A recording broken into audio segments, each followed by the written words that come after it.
Este día lunes vamos a hablar sobre el fruto prohibido y vamos a ir al texto de nuevo para ver la estrategia que usó el enemigo, y nuestro pastor, el pastor Dani Perla, nos ayudará para dimensionar lo que estaba ahí, dos elementos que van a aparecer que son muy importantes, especialmente para nosotros, usted lo sabrá, pero vamos a pedir la dirección de Dios antes de continuar. Nuestro bondadoso Padre, necesitamos tu sabiduría y te agradecemos porque tú nos das tu palabra como esta revelación especial a fin de prepararnos para el reino de los cielos y ayudarnos a estar alertas contra los ataques del enemigo.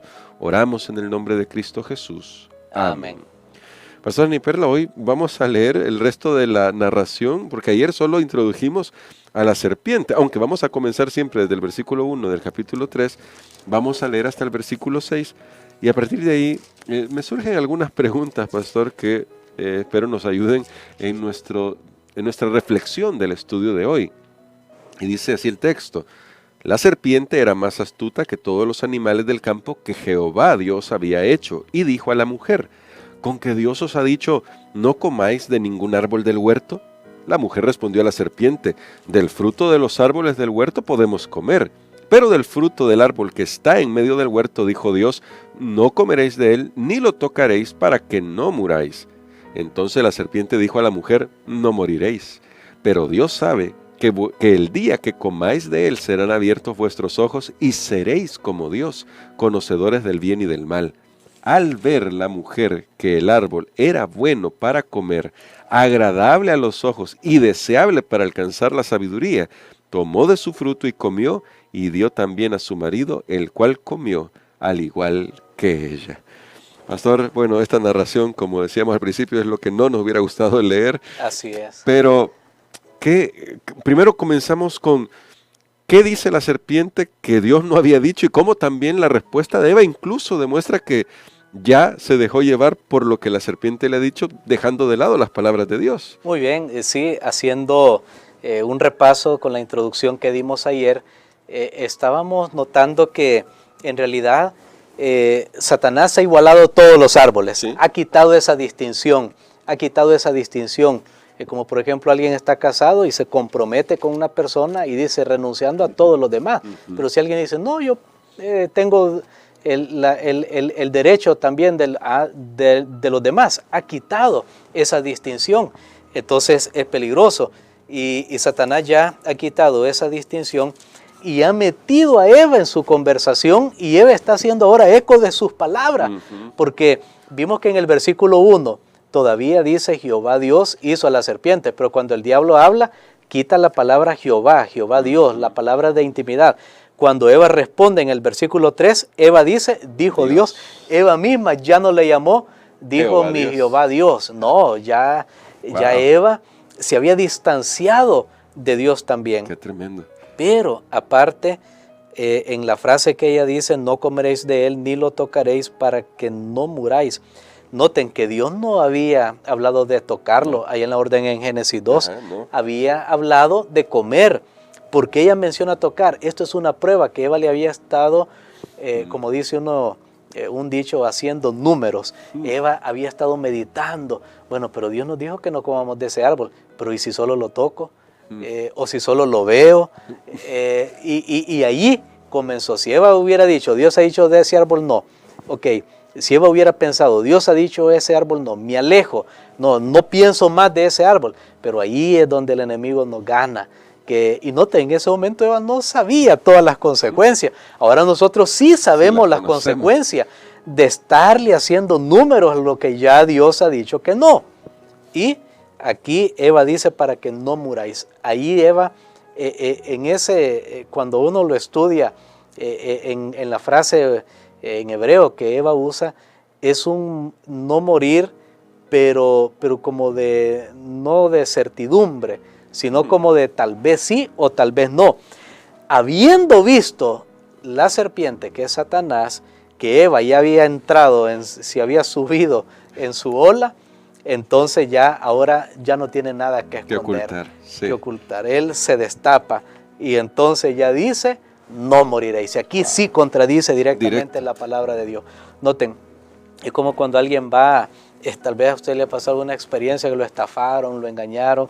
El estafador, él se le queda viendo a la persona y está viendo la duda, los gestos de la persona, el lenguaje corporal, todo su lenguaje, la incertidumbre. Cuando ve que ya tiene a la persona, él asentó la estocada final, el golpe final, digamos, no necesariamente un golpe físico, sino de trampa, de palabras, y entonces la persona ya cae en esa trampa. Entonces aquí ya no era necesario que Satanás se ocultara realmente en contradecir a Dios, porque ya ella había entrado lastimosamente en su terreno. En esa duda. Y entonces, pastor, al hablar la serpiente ya en esta ocasión, en esta segunda ronda, que podemos llamar, porque va por rondas, en esta segunda ronda de diálogos y hace esa contradicción, ¿qué elementos le presenta ahora a la mujer como los elementos atractivos para terminarla de meter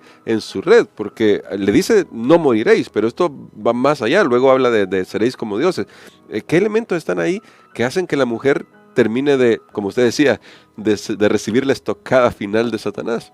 Muy bien, creo que estos dos elementos se interrelacionan. Recordemos que al principio la serpiente, que es Satanás, no menciona árbol de ciencia del bien y del mal, porque allí él hubiera estado diciendo exactamente lo que Dios dijo, y el diablo no quiere decir exactamente lo que Dios dijo, él quiere distorsionar lo que Dios dijo. Entonces, luego le dice, no moriréis, está hablando de inmortalidad. Ahora, aquí también, ayer dijimos que el diablo fue el primer comentador de las palabras de Dios y fue para distorsionar. Pero ahora, aquí, el diablo también, cuando leemos el texto, está reemplazando a Dios. Y Eva también en sus palabras está reemplazando a Dios. O sea, ellos se han convertido en Dios. Y la manera de convertirse en Dios es diciéndole, ustedes son inmortales, ustedes no van a morir. Y aquí entra una enseñanza que es la base de todas las religiones paganas y de las religiones cristianas falsas, y es la inmortalidad del alma, del hombre, que el hombre muere, pero no muere. O sea, muere su cuerpo, pero el espíritu anda por ahí. Eso le fascina a la persona, ese concepto, no estoy muriendo, por ahí ando, ya no estoy en persona, pero ahí ando viendo con mi espíritu. A un nuevo plano de existencia. Es correcto, pero en eso, esa inmortalidad significaba llegar a ser Dios. En otras palabras, no necesitamos a Dios, ya reemplazamos a Dios de nuestra vida. Eso, lastimosamente, fue lo que Lucifer hizo en el cielo, ponerse en lugar de Dios. Ese es el primer gran pecado, y eso fue lo que atrajo también a Eva, y parece que es lo que atrae a las criaturas creadas. Ellos tienen que decidir si adorar a Dios, porque Él es el creador y el único Dios, o ponerme yo como criatura creada en lugar de Dios, aunque eso es ridículo. Definitivamente sí. Y ahora, pastor, en este sentido, ya que la muerte y el conocimiento que Dios tiene todo, es decir, el hecho de que Satanás ataca esas creencias que deberían haber tenido, que Dios es el creador y que todos los seres son mortales, excepto Dios, porque Dios sí es inmortal, es el único que tiene inmortalidad, dice la Biblia constantemente. ¿Cómo nos afecta a nosotros en el siglo XXI en el sentido, hago la pregunta, de cómo estas dos tentaciones, la de ser como Dios y el de la inmortalidad, han llevado a nuestra sociedad al punto en el que ahora ya no se reconoce realmente la palabra de Dios, y como usted ya lo decía, incluso en la religión cristiana? Es que Eva ha ocupado el lugar de Dios. De hecho, ahí hay tres verbos en la narración. Dice, Eva vio. Sí. Y es lo mismo que se narra en Génesis 1. Vio Dios que era bueno, vio Dios lo que había hecho. Eva vio. También tenemos ahí la otra palabra, Eva tomó y Eva comió. Son acciones que nosotros vemos, verbos que estaban siendo aplicados en los capítulos previos con acciones de Dios, pero ahora ella ha suplantado a Dios, ahora ella decide qué hacer, decide que la verdad. Usted preguntaba, ¿cómo ha afectado? Es cuando el ser humano dice, no, ya yo decido. Ahí en la Biblia dice, tal cosa, no, yo creo que es otra. En la Biblia dice, tú, por ejemplo, no cometerás adulterio. No, yo creo que puedo tener, si una mujer dice más hombres, si un hombre dice más mujeres en mi vida. ¿Ok? Usted decide, ha suplantado a Dios. Y eso es lo que ha afectado esto. El ser humano ha tomado ya sus propias decisiones que tristemente, al igual que le pasó a nuestros primeros padres, solo han traído miseria a las vidas y a este mundo. Así que definitivamente, querido hermano, querida hermana, necesitamos volver a las manos de Dios y necesitamos hacer una entrega a nuestro Dios. La estrategia de Satanás siempre va a ser la misma: tergiversar la palabra de Dios y luego contradecirla abiertamente.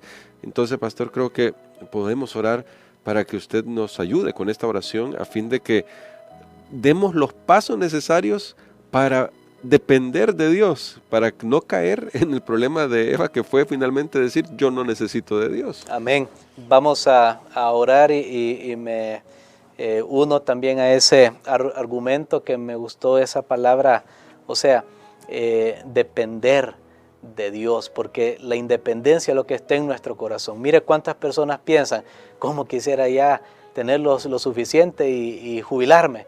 ¿Por qué?